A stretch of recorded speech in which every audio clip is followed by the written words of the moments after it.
Assalamualaikum warahmatullahi wabarakatuh. Selamat datang di program Tanya Jawab Fikih. Tanya Jawab Fikih menjawab persoalan fikih sehari-hari.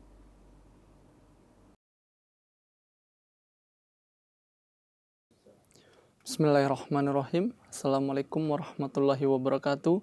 Pemirsa MTA yang dirahmati Allah, bagaimana kabar Anda? Semoga Allah Ta'ala senantiasa melimpahkan rahmat dan karunia-Nya kepada pemirsa.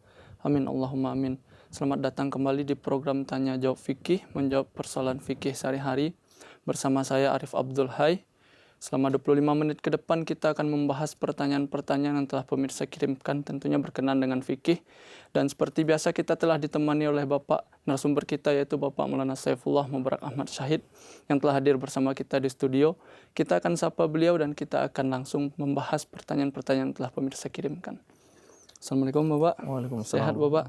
Alhamdulillah. Di sini kita akan membahas beberapa pertanyaan cukup beragam yang mungkin seringkali kita jumpai dalam kehidupan sehari-hari, baik pemirsa di rumah juga begitu Pak. Untuk lebih jelasnya mari kita langsung pada pembahasan kita ya Bapak. Ya, pertanyaan pertama, ada perintah untuk berzikir setelah salat fardu 5 waktu. Namun jika terlupa lalu melaksanakan salat sunnah atau witir terlebih dahulu, maka apakah boleh berzikir setelah itu Pak? Ya. Bismillahirrahmanirrahim. Jazakumullah khairal jazaa.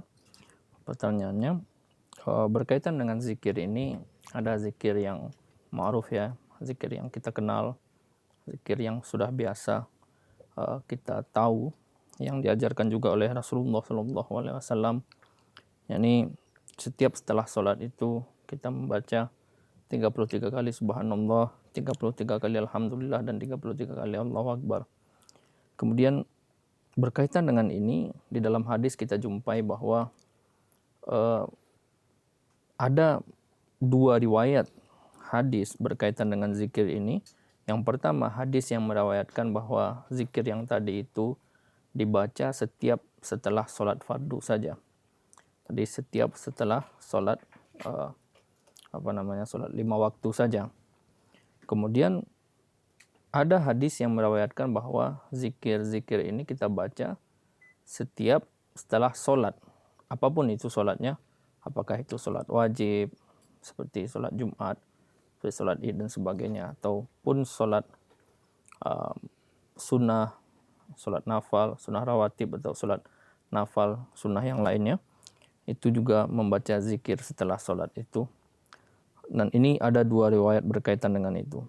Namun berkaitan dengan kedua pendapat ini, bagi kita jemaat Ahmadiyah, bagi fikih Ahmadiyah, karena zikir ini adalah suatu ibadah kepada Allah Subhanahu wa taala, mengingat Allah Subhanahu wa taala, walaupun sebetulnya ada disunnahkan oleh Rasulullah SAW di setiap sholat fardu membaca zikir, tetapi tidak ada larangan juga untuk kita membaca zikir di kapanpun. Di kapanpun kita mengingat Allah Subhanahu wa taala, kita berzikir kepada Allah Subhanahu wa taala. Karena zikir itu kan ala bizikrillahi tatmainnul qulub, bahwa dengan berzikir kepada Allah Subhanahu wa taala itu, ketahuilah bahwa berzikir kepada Allah Subhanahu wa taala itu, mengingat Allah Subhanahu wa taala itu akan menenteramkan hati. Jadi ketika seorang hamba mengingat Allah Subhanahu wa taala, mengingat kebesaran-kebesaran Allah Subhanahu wa taala melalui nama-nama atau sifat-sifat Allah Subhanahu wa taala, itu akan membuat hatinya tentram. Jadi silahkan saja kapan saja kita membaca zikir. Ini pertama.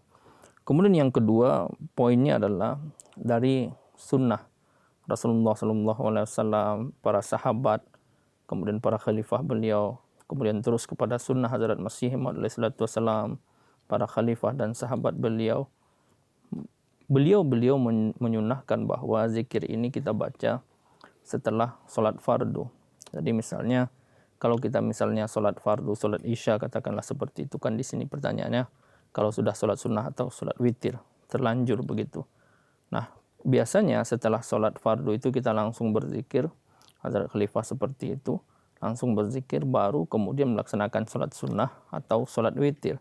Jadi setelah sholat isya itu kerjakan dulu witir, zikir yang disunnahkan oleh Rasulullah SAW itu, kemudian baru sholat sunnah atau mau sholat nafal atau mau sholat witir begitu. Itu yang pertama. Kemudian yang selanjutnya, Namun jika terlupa, tidak berzikir setelah sholat fardu atau langsung melaksanakan sholat sunnah atau sholat witir itu tadi, maka juga tidak mengapa, tidak ada masalah.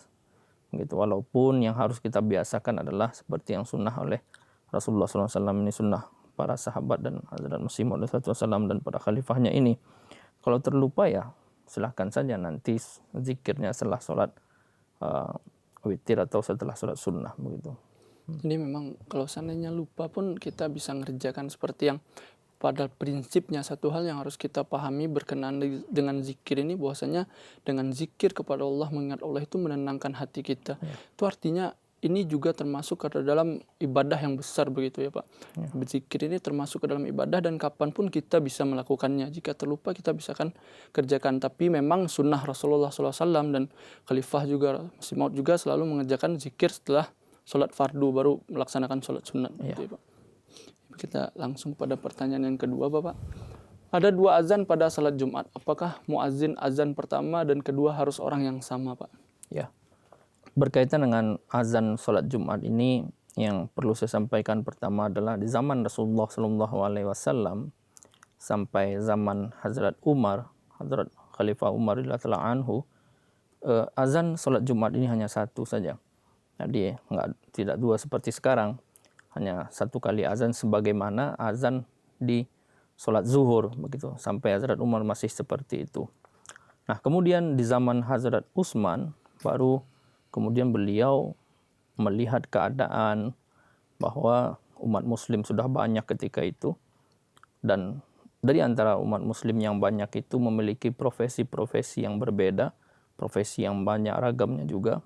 Ada yang kerja di ladang, di kebun ketika itu, ada yang bekerja di pasar, ada yang pekerjaan-pekerjaan yang lainnya juga. Dan kita tahu di zaman itu kan tidak ada mikrofon, tidak ada speaker dan sebagainya. Nah, dan beliau Hazrat Utsman radhiyallahu anhu kemudian memulai azan sholat Jumat ini sebanyak 2 kali. Jadi azan yang 2 kali sholat Jumat ini adalah di zaman Hazrat Utsman mulainya. Nah, tujuannya apa?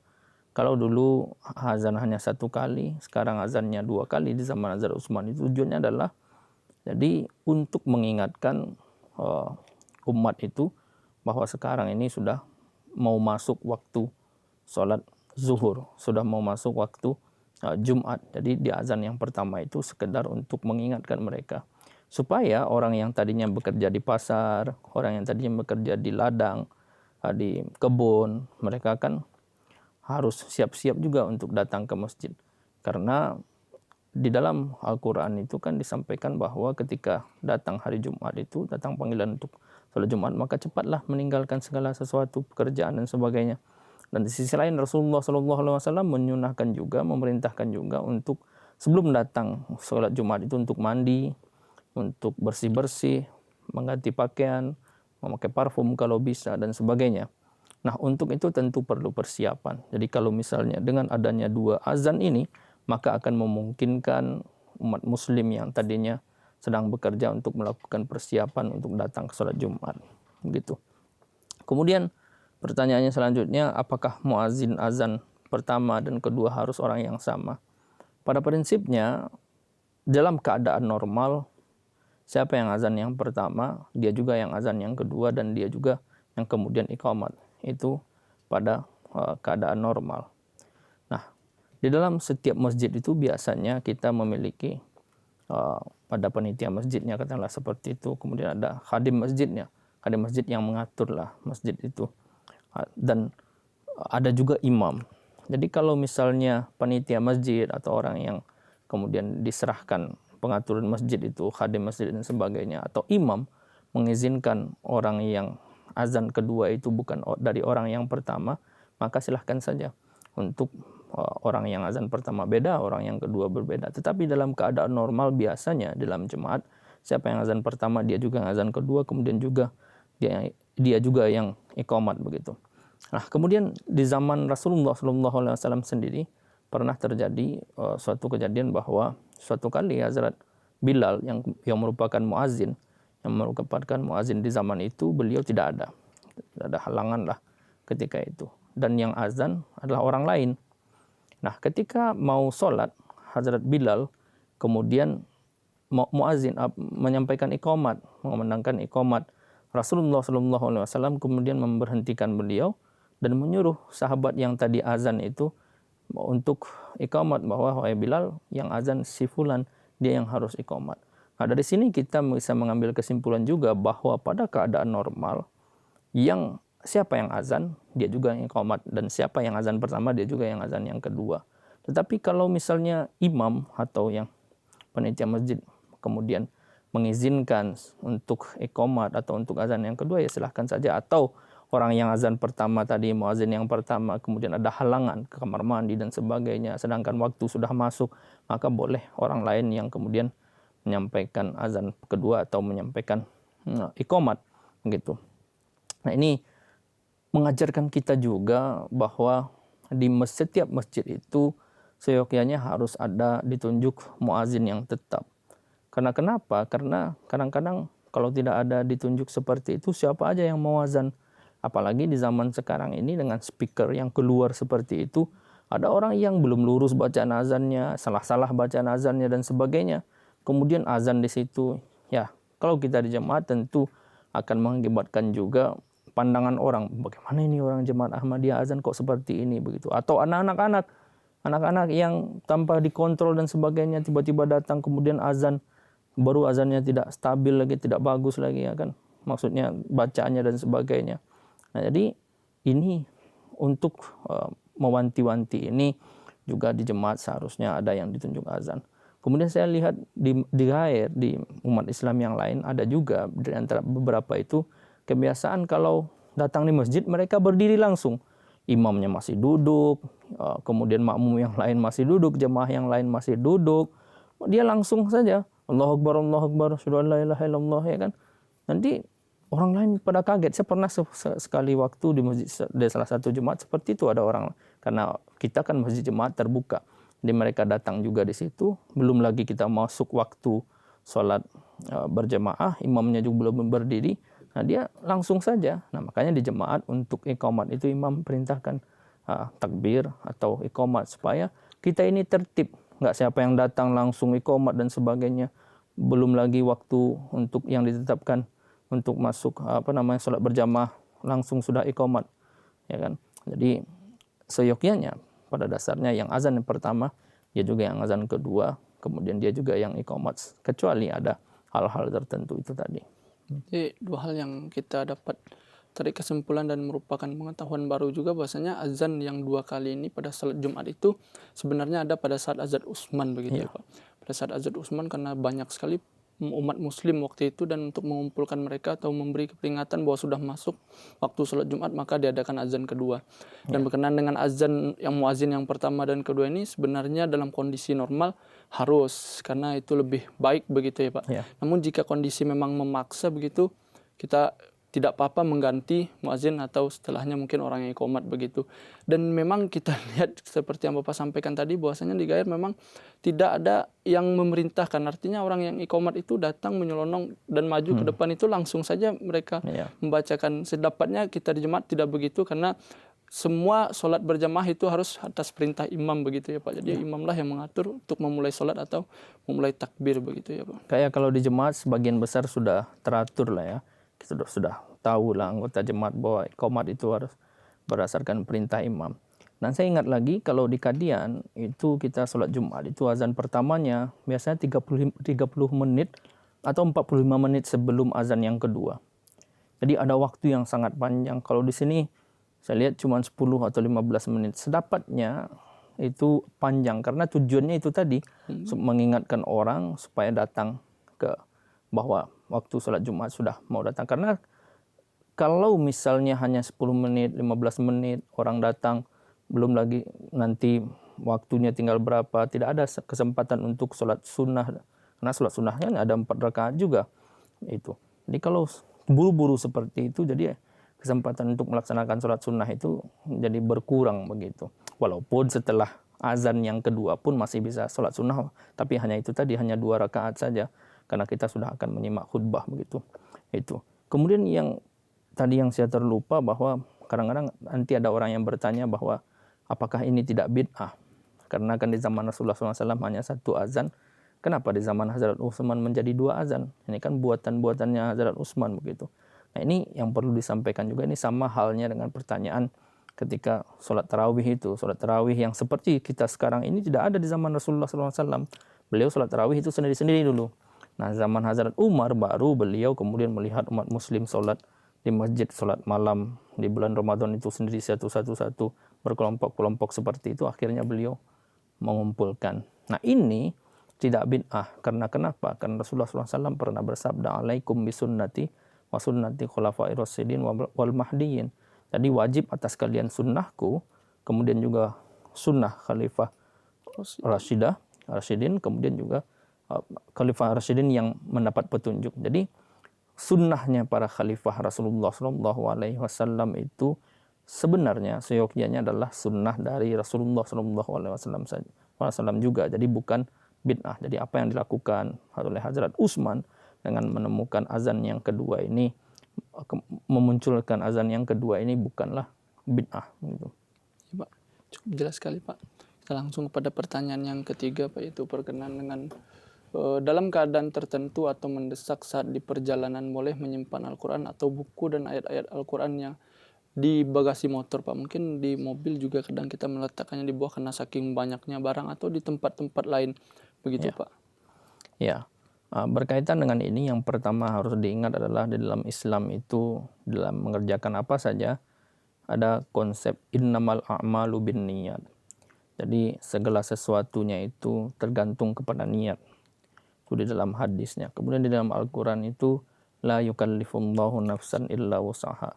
Di Allah Subhanahu wa taala itu tidak membebankan segala sesuatunya itu kepada hamba di luar batas kemampuannya. Artinya Allah Subhanahu wa taala itu tidak ingin menyulitkan hambanya. Jadi kita beragama ini bukan untuk disulitkan, tetapi untuk faedah kita, untuk memberikan kemudahan kepada kita. Itu yang pertama, konsep yang harus kita ingat dulu. Jadi tadi tergantung kepada niatnya.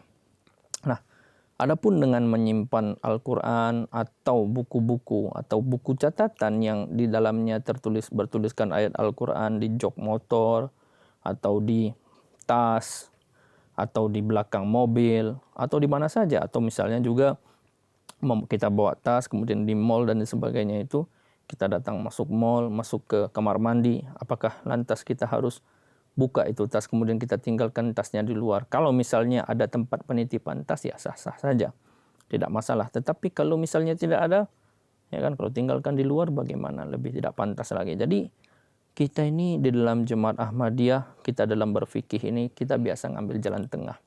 Itu kita tidak terlalu menyusah-nyusahkan, juga tidak terlalu memudah-mudahkan. Jadi kalau misalnya seseorang mengendarakan motor, kemudian ada Al-Quran atau ada kitab-kitab, buku-buku yang bertuliskan Al-Quran, tidak ada tempat lain, yang ada hanya jok motor misalnya, ya silahkan saja taruh di jok motor begitu. Begitu juga kalau membaca Al-Quran itu kita nggak boleh, kalau Al-Quran itu kan pada umumnya kita nggak boleh membelakangnya Al-Quran. Tetapi kalau di dalam tas, ya otomatis taruhnya di belakang juga. Atau misalnya pernah juga saya sampaikan bahwa kalau misalnya orang datang dari suatu tempat, seperti dari Qadian. Dari Qadian itu banyak yang buat tafsir kabir, tafsir Masih Maud dan sebagainya. Itu taruhnya di mana? Taruhnya di bagasi. Di bagasi itu taruhnya di bawah. Kita tahu bagasi itu dilempar-lempar, ya kan? Taruhnya di bawah lagi, bagian paling bawah, ya kan? Atau di mobil, taruhnya di belakang dan sebagainya. Nah, jadi kalau seperti itu tidak masalah. Begitu kalau kita taruh di jok motor dan sebagainya. Kalau memang tidak ada tempat lain, tetapi kalau ada tempat lain ya silahkan saja. Gitu. Jadi enggak, kita ini dalam Islam tidak terlalu susah seperti itu. Begitu. Jadi memang balik lagi kepada niat ya, Pak. Ya. Dan keadaan-keadaan tadi, karena saya merasa bahwasanya fikih atau segala ketentuan itu didasarkan pada keadaan-keadaan. Ya. Yang paling sering adalah keadaan-keadaan terpaksa yang memang Islam itu memudahkan karena tidak ada paksaan dan tidak dibebani seseorang itu berdasarkan apa yang sesuai dengan kemampuannya begitu ya, Pak. Jadi sah-sah saja meletakkan Al-Quran atau barang-barang yang lainnya di dalam Al-Quran itu ayat. Namun berkenan dengan menumpuk misalnya, Pak. Misalnya kita di rumah itu memiliki buku atau begitu, Memang apakah harus kita meletakkan Al-Quran itu selalu paling atas atau boleh tertumpuk atau tidak sengaja tertumpuk begitu, Pak? Ya kalau tidak tersengaja itu nggak masalah ya, tetapi kalau baiknya kalau ada Al-Quran dan buku-buku yang lain, Al-Quran yang paling atas kita taruh begitu. Jadi karena itu kan masih bisa kita usahakan, kecuali yang seperti jok motor tadi memang nggak bisa ya kan, mau taruh di mana lagi begitu. Jadi itu tadi tergantung kepada niat kita. Kita menaruh Al-Quran di jok motor dan sebagainya itu bukan untuk niat merendahkan Al-Quran, tetapi memang itu keadaannya. Tetapi kalau di rumah kita menumpuk Al-Quran, di atasnya buku dan sebagainya, itu kan masih bisa kita usahakan. Ya Al-Qurannya di atas buku-buku, kecuali di rak-rak begitu. Ada pembatasnya. Ini misalnya rak-rak buku itu di bagian tengah Al-Quran, di bagian atas buku-buku, ya tidak masalah karena sudah ada pembatas. Tetapi kalau taruh di meja kemudian menumpuk seperti itu, lebih baik untuk menghormati Al-Quran secara zahir. Jadi penghormatan secara zahir itu juga nanti akan melahirkan penghormatan secara batin terhadap Al-Quran itu sendiri. Jadi kalau seperti itu untuk penghormatan secara zahir kepada Al-Quran, kita taruh Al-Quran ini paling atas lah gitu. Ya, Pak, cukup jelas berkenaan dengan pertanyaan ini, Pak. Kita masuk pada pertanyaan selanjutnya, Pak. Kalau seorang mengalami mimpi basah tapi dia sedang sakit sehingga tidak boleh mandi atau keramas untuk junub, apakah boleh salat tanpa mandi junub? Begitu, Pak. Ya, ini berkaitan dengan junub ya, berkaitan dengan kalau orang ihtilam atau dalam bahasa sehari-harinya itu mimpi basah dan sebagainya. Ini sama juga dengan junub, itu kan banyak hal. Salah satunya tadi ihtilam atau mimpi basah. Kemudian hubungan suami istri. Kemudian lagi ada yang perempuan haid atau perempuan dari nifas.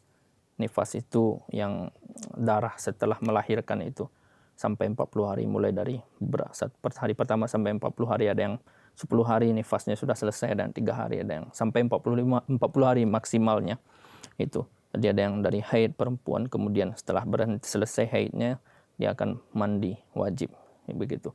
Nah, jadi dalam keadaan-keadaan seperti ini di dalam Al-Quran disebutkan bahwa A'udzubillahi minasyaitonirrajim, ya ayyuhallazina amanu idza qumtum ilas shalah faghsilu wujuhakum aw adiyakum ilal marafiq wamsahu biru'usikum wa arjulakum ilal ka'bain.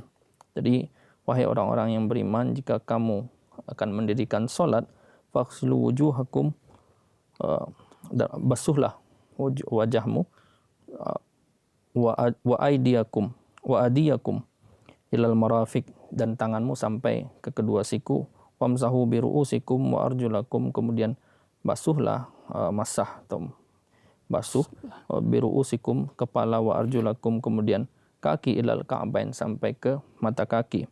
Wa in kuntum junuban, jadi apabila kamu dalam keadaan junub. Junub tadi seperti mimpi basah, seperti orang setelah melakukan suami istri dan sebagainya. Wattahharu wa in kuntum marda wattahharu, jadi bersucilah.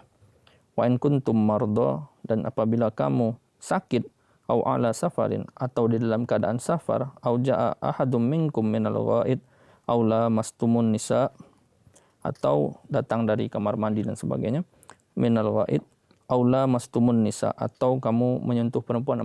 Artinya di sini berhubungan suami istri. Falam tajidu ma'an, dan kamu tidak mendapatkan air, fatayammamu sa'idam thayyiban, jadi bertayamumlah dengan tanah yang suci, tanah yang bersih. Famsahu biwujuhikum wa audikum wa aidikum minhu, dan basuhlah mukamu atau wajahmu dengan dan tanganmu dengan tanah itu. Nah, jadi di sini dari ayat ini jelas kita mendapatkan kalau dalam keadaan sakit atau dalam keadaan safar dan kita tidak mendapatkan air, maka kita boleh tayamum. Jadi pengganti mandi wajib. Kalau dalam keadaan normal kan kita harus mandi wajib. Untuk kalau dalam keadaan junub itu kita harus mandi wajib untuk sholat. Tetapi kalau tidak bisa mandi, keadaannya apa tadi? Karena sakit atau karena safar atau karena tidak mendapatkan air, ya, maka kita boleh sholat dengan tayamum. Penggantinya bukan wudhu. Ada orang yang bagaimana kalau diganti dengan wudhu? Tidak, kalau ada air ya mandi wajib. Tapi karena tidak ada air, atau airnya sedikit, atau karena sakit, atau di tempat yang dingin sekali, yang kalau misalnya kita mandi memungkinkan kita untuk sakit, nah hal dingin banget seperti di Kadian misalnya kan, ada orang yang tilam di Kadian ketika jalsah itu kan dingin sekali itu di situ, atau di tempat yang dingin sekali. Kalau mandi pagi hari itu memungkinkan orang untuk sakit, maka di dalam keadaan seperti itu untuk kita sholat boleh dengan dengan tayamum. Jadi tayamum itu masuk muka kemudian juga tangan gitu. Jadi boleh ya Pak, karena kita khawatirkan nanti sakitnya tambah parah begitu ya Pak. Nah memang di dalam Islam seperti yang kita bahas tadi tidak ada yang memberatkan begitu. Adapun Islam memudahkan. Ya Pak, mungkin demikian dulu pembahasan kita Pak. Pada kesempatan kali ini kita akan lanjutkan pada kesempatan berikutnya. Semoga ini bisa memberikan pemahaman baru kepada kita semua dan kepada pemirsa tentunya Pak. Jazakumullah Bapak. Pemirsa di rumah, demikianlah pembahasan kita berkenan dengan tanya jawab fikih pada kesempatan kali ini. Semoga ini bisa memberikan manfaat kepada pemirsa sekalian. Amin Allahumma amin. Jika pemirsa memiliki saran, komentar, masukan, ataupun pertanyaan, kirimkan saja ke alamat email di bawah ini dengan menyertakan subjek tanya jawab fikih. Saya Arif Abdul Hai beserta kerabatku yang bertugas mohon pamit undur diri. Tetap saksikan program Tanya Jawab Fikih dan program-program MTA Indonesia lainnya. Hanya di MTA dan juga menyimak khutbah Huzur Hazrat Khalifatul Masih Al-Khamis. Assalamualaikum warahmatullahi wabarakatuh.